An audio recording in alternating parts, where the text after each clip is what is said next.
मेरा नाम सनदबाद है, लेकिन समंदरों में कसरत से सफ़र करने की वजह से लोग मुझे सनदबार जहाज़ी भी कहते हैं। मेरे पहले सफ़र की कहानी कुछ यूं है कि जब मेरी उम्र 22 साल हुई तो मेरे वालिद का इंतकाल हो गया था।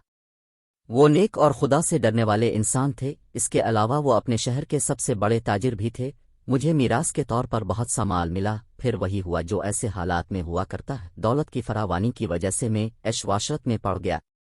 सुबह दिन चढ़े तक सोता रहता, फिर अलिफाटे कर गुलाब के अरक मिले पानी से गुस्ल करता, कीमती पोशाक पहनना और फलों का नाश्ता करता, फिर गाने बजाने की महफिलें शुरू हो जाती। मेरी ये हालत देखकर बहुत से खुशामदी और मुफ्त खूरे दोस्त मेरे गर्द इकट्ठे हो गए। उनका मकसद दिन रात मेरी तारीफें करके मुफ्त रोटी खाना था। मैंने भी सखावत का हक अदा किया और दोनों हाथों से दौलत खूब लुटाई। रफ्ता रफ्ता में अमीर से गरीब होने लगा। जब मेरे हालात कमज़ोर हुए तो दोस्त अहबाब आदेर अलिफादेर होने लगे। मैं इनकी बेवफाई पर हैरान रह गया।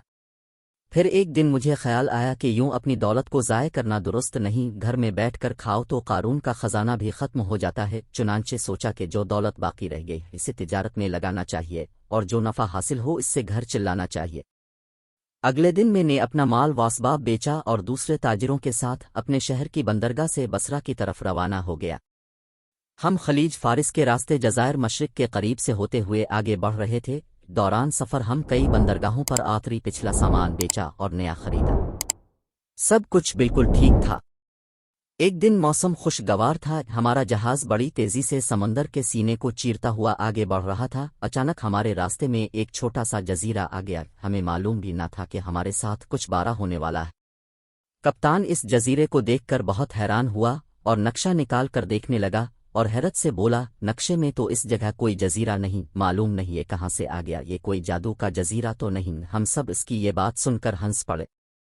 जजीरा खेल के मैदान जितना वसी था और उस पर नर्म नर्म जर्द रंग की घास लहरा रही थी।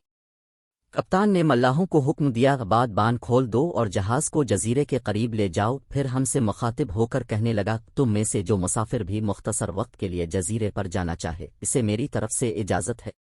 हमारे लिए बड़ी गैर मुतवक्के बात थी। हम 20 के करीब मुसाफिर जजीरे पर आतरी और आदेर अलिफादेर चहल कदमी करने लगे। कबाब हमारी पसंदीदा ग़िज़ा थी। 2-4 आदमी जहाज़ से लकड़ियाँ अतारी लाए और आग जलाने की तैयारी करने लगे। हम बहुत खुश थे और एक दूसरे से खूब मजाक कर रहे थे।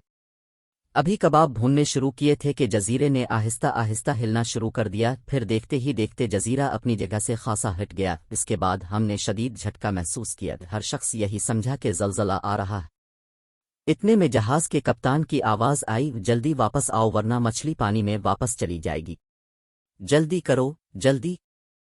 तब हमें पता चला कि जिसे हम जजीरा समझ रहे हैं वो कोई बहुत बड़ी मछली थी जो धूप सेंकने के लिए समंदर की सतह पर आई हुई थी। मुसाफिरों में से जो तेज रफ्तार थे वो तीर कर जहाज़ पर पहुंच गए। कुछ दरमियान में डूबने लगे और मैं तो अभी मछली की पुश्त पर ही था कि इतने में इस मछली ने पानी में डुबकी लगाना शुरू कर दी। बड़ा अजीब मंजर था। मछली आहिस्ता आहिस्ता नीचे लहरों में जा रही थी और मेरे चारों तरफ पानी बुलंद हो रहा है। किसी के वहम विगमान में भी ना था कि जजीरा नहीं बल्कि मछली। मुझे और तो कुछ समझ ना आया तो मैंने जल्दी से लकड़ी का एक टुकड़ा पकड़ लिया और जलाने की गरज से जजीरे पर लाया गया था।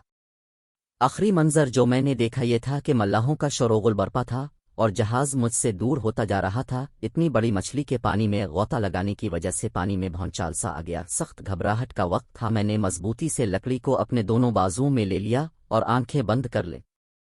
मैं कच्ची लहरों के ऊपर होता कभी नीचे। चंद घंटे बाद अंधेरा छा गया और बारिश शुरू हो गई। मेरा खौफ से बारा हाल था। मुझे मालूम नहीं था कि मैं सारी रात कहाँ बुथा रहा। आखिर खुदा खुदा करके सुबह हो गई और दूर साहिल की ज़मीन नज़र आने लगी। मौजें आहिस्ता आहिस्ता मुझे साहिल की तरफ ले गईं और मैं ऊंधे मुंह गीली रेत पर लेट गया। सर्दी, थकन और भूख से मेरी जान निकली हुई थी। मुंह में भी कुछ पानी चला गया था। कितनी ही देर इसी हालत में लेटा रहा। जब सूरज जरा बुलंद हुआ तो उसकी शुआओं से जिस्म में कुछ हरारत पैदा हुई और मैं अलिफाटे कर बैठ गया। सामने एक जजीरा फैला हुआ था। मैं गुज़िश्ता दिन वाले वाक़ये से इतना डरा हुआ था कि मुझे लगा कि शायद ये भी कोई मछली ना हो। इसी गरज से मैंने अपना कदम चंद मर्तबा जोर जोर से ज़मीन पर मारा, लेकिन वहाँ पर गीली ज़मीन के सवा कुछ न था। मैं निढाल भी हो चुका था और कमज़ोर भी, लेकिन फिर भी हिम्मत करके कुछ आगे बढ़ा और चंद जड़ी बूटियों से अपनी भूख मिटाई। जब ज़रा जान में जान आई तो चल फिर कर जजीरे का जायज़ा लेने लगा। जजीरे के दरमियान घास का एक मैदान था जहां चंद हबशी घोड़े चरा रहे थे। मुझे देखकर उन्होंने नारा लगाया और दौड़कर मेरे करीब आ गए। ये 4-5 लंबे कद के मजबूत जिस्मों वाले लोग थे, उनका रंग सियाह और दांत सफ़ेद थे। वो मुझसे किसी अजनबी ज़बान में बात करने लगे। पहले तो मैंने इशारों से जवाब देने की कोशिश की, जब उनकी समझ में न आई तंग आकर अरबी में कहा, तुम कौन हो?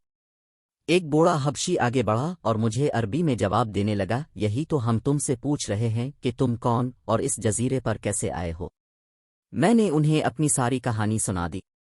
वो मेरे साथ बड़े एहतराम से पेश आए और अपने खेमे में जाकर खाना खिलाया। फिर कहने लगे, नौजवान, तुम दिल मजबूत रखो, तुम एक रहम दिल बादशाह के मुल्क में हो, हम सब इसके गुलाम हैं और रोज़ाना यहाँ शाही घोड़े चुराने लाते हैं। हम तुम्हें दरबार में पेश करेंगे। बादशाह तुम्हें देखकर यकीनन बहुत खुश होगा। ये सुनकर मेरी हिम्मत बढ़ी और पिछले वाक़यात का खौफ दूर हुआ। मैंने उनका शुक्रिया अदा किया। शाम को वो मुझे शाही महल में ले गए जो आबादी के दरमियान में बना हुआ था। अगले दिन मैं बादशाह के सामने हाजिर हुआ। बादशाह ने मेरी कहानी सुनकर मुझे तसल्ली दी और कहा कि तुम मेरे मेहमान हो, जब तक चाहो यहाँ रहूं। इसके बाद बादशाह ने हुक्म दिया कि शाही मेहमान की हैसियत से मेरा मुकम्मल ख्याल रखा जाए। चुनांचे में ज़िंदगी के बाकी दिन वहाँ गुजारने लगा। हर वक्त मायूस और गमगीन रहने लगा, क्योंकि जो कुछ मेरे पास था वो भी ज़ाय हो गया और घर वाले भी छुट गए। इसी जजीरे पर एक बंदरगाह थी जहाँ सारी दुनिया से तिजारती जहाज़ आते जाते थे।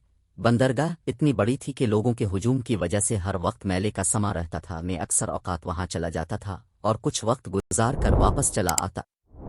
एक दिन मैं दोपहर के वक्त वहां खड़ा था कि एक जहाज आकर रुका।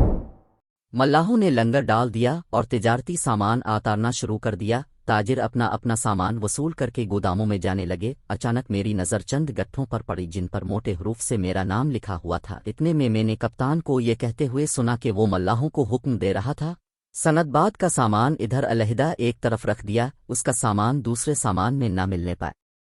मैंने कप्तान की शक्ल व सूरत पर गौर किया तो याद आया कि यह वही है जिसके साथ मैंने सफ़र शुरू किया था। मैं दौड़कर उसके पास गया और इब्तिदाई सलाम दुआ के बाद बताया कि मैं ही सिंदबाद हूँ जिसने इसके साथ सफ़र शुरू किया था। एक जजीरा नुमा मछली की वजह से इससे जुदा हो गया।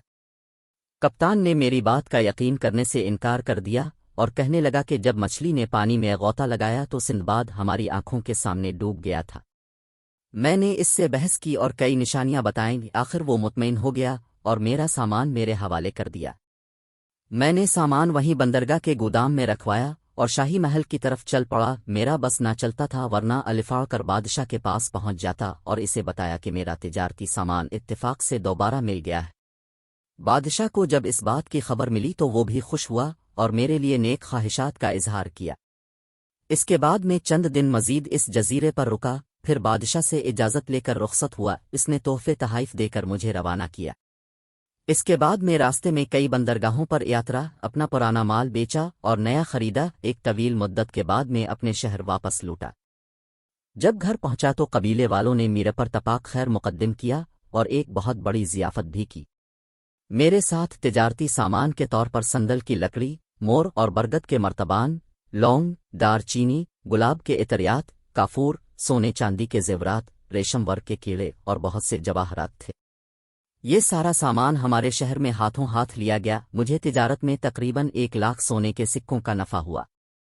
मैंने एक बाग खरीदा और इसमें एक आलीशान मकान बनवाया। इस तरह आराम और सुकून की ज़िंदगी गुजारने लगा। जल्द ही मैं माजी की सारी तकलीफ़ें और मसाइब भूल गया और खुश और खुर्रम रहने लगा।